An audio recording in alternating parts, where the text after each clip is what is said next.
Indianapolis at Buffalo. It's sitting at 50.5 points, Geoff. I mean, these two teams combined to average 57.9 points per game. Quick maths, that is 7.9 more points than this total. Damn.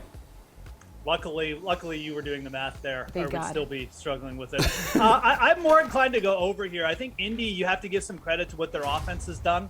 Over 30 points in 4 straight games now. Obviously, they figured out, well, maybe it's just Jonathan Taylor just figuring out how good he is at running the football. I don't know. They're still not giving him enough carries, but even on 20 touches, Jonathan Taylor just feels like he's going to go off against anyone.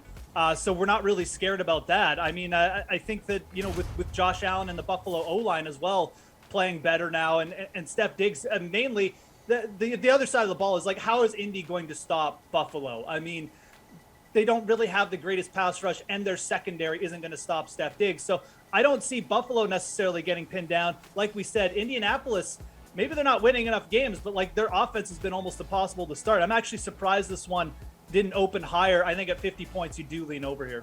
Do you lean over, Steve?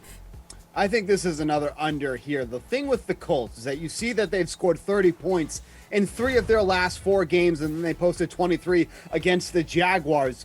Really bad defensive teams. That is not who the Buffalo Bills are. They are one of the better defensive teams in the league. They are absolutely limiting opposing quarterbacks. They are decent against the run. I mean, quite frankly, let's all be honest here. This offense has been clicking, just like Geoff said, because of Jonathan Taylor, not because Carson Wentz is, doing his thing and moving them downfield. Half of the throws that he makes, you're like, what was that? What is he even thinking? That's the kind of team that it is. It's being carried by Jonathan Taylor right now. He has a tough matchup here against the Bills. I mean, we had a tough matchup last week against the Jaguars, and he was absolutely running all over them. But with that said, if we're going to be hoping for Jonathan Taylor to have another big game, that's going to lead to a lot of clock eating, and that usually leads to unders. So 50.5 points, I think we're here at the under again. Just most of that damage by Taylor, by the way, was in the first quarter.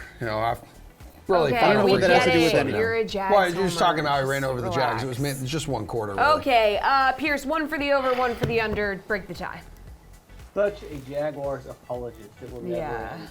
It's really Give me sad. the over, but it is close. Yes. It looks like Buffalo is back to your 35 point per game team with the offensive line being healthy. And you look at what Indy does. They shut down the run. They prevent big pass plays. Well, Buffalo doesn't run the ball, and they'll move the chains with the dink and dunk passes, and they'll get their points. The issue, like Steve alluded to, can Indianapolis get the points? And this is what we talk about every single week with Buffalo. Buffalo's going to get their points, but can teams score against Buffalo's defense? And I've been betting the under the last couple weeks, and it burned me last week because the Jets ended up with 17 points. So if the Jets can squeak out 17, I think Indianapolis can get just enough to push this thing over.